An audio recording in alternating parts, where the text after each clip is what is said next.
নির্বাচন নিয়ে ধারাবাহিক বিশ্লেষণে আজকের খবর হচ্ছে 4 আসনই পুনরুদ্ধার চায় বিএনপি।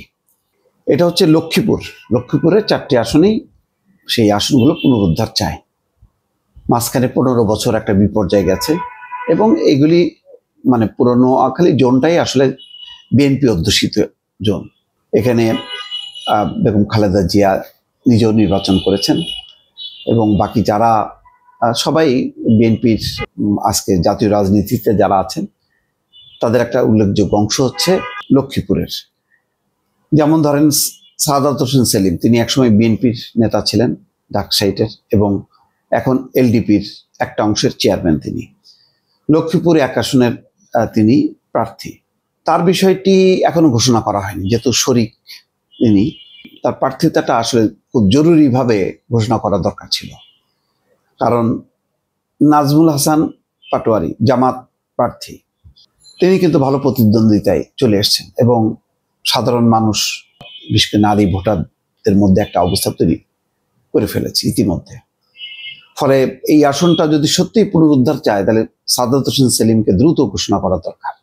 আবুল খায়ের ভূঁইয়া লক্ষ্মীপুর 2, তিনিও পরিচিত একটা ফিগার, বিএনপি রাজনীতিতে বহুকাল ধরে তিনি যুক্ত আছেন। তিনি বিএনপির মূলধারার রাজনীতির সাথেই যুক্ত, সবার পরিচিত। রুহুল আমিন ভূঁইয়া ব্যক্তিগতভাবে আমি চিনি না, নিশ্চয়ই স্থানীয়ভাবে তিনি অত্যন্ত প্রভাবশালী। শহীদুদ্দিন চৌধুরী অ্যানি, জাতীয় এবং আঞ্চলিকভাবে 2 ক্ষেত্রেই তার একটা প্রভাব আছে এবং বিগত 15 বছরে খুবই গুরুত্বপূর্ণ ভূমিকা পালন করেছে। খুবই শক্ত ক্যান্ডিডেট। তার বিপরীতে আছে রেজাউল করিম, তার অবস্থানটাকে আমার ব্যক্তিগতভাবে জানা নেই। লক্ষ্মীপুর 4 আসনে এখনো প্রার্থী ঘোষণা করা হয়নি, কিন্তু জামাত কিন্তু দেখেন প্রতিটা আসনে বিএনপির সমস্ত জেলা পর্যায়ে দেখবেন 1-2টা করে আসন ফাঁকা আছে, কিন্তু প্রতিটা আসনে কিন্তু জামাত ফিক্সড। এই যে তার AR হাফিজুল্লাহ, যদিও এটা ঘোষণা করে তাদেরকে মাঠে নামিয়েছে, এটা ভালো একটা কৌশল। আবার এমন না যে এই আসনগুলোতে তারা তাদের প্রার্থী প্রত্যাহার করতে পারবে না, কারণ সমঝোতা করবে জামাতও। কয়েকটা 8টা রাজনৈতিক দল আরও চেষ্টা করছে, কয়েকটা রাজনৈতিক দল তাদের সাথে সমঝোতা। সেটা আবার নির্ভর করবে বিএনপি যদি খুব জমজমাট জোট করতে পারে তাহলে তো অন্য কথা, যদি না করতে পারে সেখান থেকে একটা অংশ ভাগায় নিয়ে এসে হয়তো জামাত সেখানে সমঝোতার ভিত্তিতে একটা নমিনেশন ফাইনাল করবে। কিন্তু প্রতিটা আসনেই প্রার্থী আছে জামাতের, বিএনপির নেই। সেই দিক থেকে বলা যায় যে একটা দুর্বলতা। আরেকটা বাকি আছে মাহফুজ আলম আলোচনায় আছে। লক্ষ্মীপুর 4 আসনে কি তাকে দেবে কিনা জানি না। মাহফুজ আলম নিঃসন্দেহে একজন মেধাবী ভালো প্রার্থী, ব্যক্তিগতভাবে আমারও পছন্দ।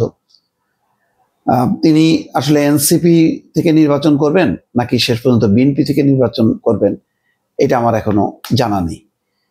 তবে প্রার্থী হিসাবে আমি মনে করি ভালো, এবং এই সমস্ত তরুণ নেতা তারা জাতীয় রাজনীতিতে আসলে জাতীয় রাজনীতির একটা পরিবর্তন হবে। কারণ জাতীয় রাজনীতিতে কথা বলার লোক নেই, সব গদবাঁধা লোকজন।